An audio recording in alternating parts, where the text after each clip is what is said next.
దొంగ దొంగ అని బిగ్గర వచ్చిందట. ఇవాళ రేవంత్ రెడ్డి తీరు కూడా అట్లా ఉంది.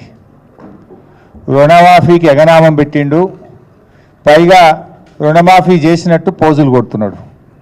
ఇప్పుడు నువ్వు పాక్షికంగా చేసినా అంటే తప్పకుండా ఒప్పుకుంటాం, పూర్తిగా చేసినా అంటే మేము ఒప్పుకోవడానికి సిద్ధంగా లేము. నువ్వు ఆగస్టు 15లోగా రుణమాఫీ మొత్తం చేసి తీరుతా అని దేవుళ్ళ మీద ఒట్లు పెట్టినావు, కానీ చేసింది ఏంది? పాక్షికంగా మాత్రమే చేసినావు. నేను పాక్షికంగా చేసిన తప్పయింది అని క్షమాపణ అడుగు, లేదు నీకు నిజాయితీ ఉంటే రాజీనామా చేయి. కానీ మొత్తం చేసిన అని చెప్పి నువ్వు నోరు బిగ్గరగా చేసుకున్నంత మాత్రానో బూతులు మాట్లాడినంత మాత్రాన ప్రజలు క్షమించరు, బీఆర్ఎస్ పార్టీ నిన్ను వదిలిపెట్టదు.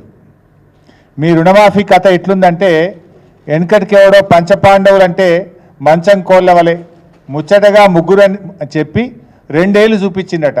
గట్లున్నది కాంగ్రెస్ రుణమాఫీ కథ. అసెంబ్లీ ఎన్నికల సమయంలో డిసెంబర్ 9వ తేదీనే సోనియా గాంధీ గారి జన్మదినం రోజు రాష్ట్రంలో 2 లక్షల రుణమాఫీని మొదటి సంతకంతో చేస్తామని ఆ రోజు అసెంబ్లీ ఎన్నికలప్పుడు ఉదరగొట్టిండ్రు. ఆ రోజు చెప్పిందేమో 40,000 కోట్ల రూపాయలు, డిసెంబర్ 9 అని మాట తప్పిండు. తర్వాత పార్లమెంట్ ఎన్నికలు వచ్చినాయి, వట్టిగా చెప్తే ప్రజలు నమ్మటట్లేరని చెప్పి కనిపించిన దేవుని మీదల్లా ఒట్లు పెట్టిండు. ఏ ఊరికి పోతే ఆ దేవుడి మీద ఒట్టు పెట్టి ఆ రోజు 31,000 కోట్లు అని చెప్పిండు. 15 ఆగస్టు కల్లా రాష్ట్రంలో రైతులు అందరినీ రుణ విముక్తుల్ని చేస్తా, ఈ రాష్ట్రంలో అప్పులకు రైతులకు ఉండనే ఉండవు,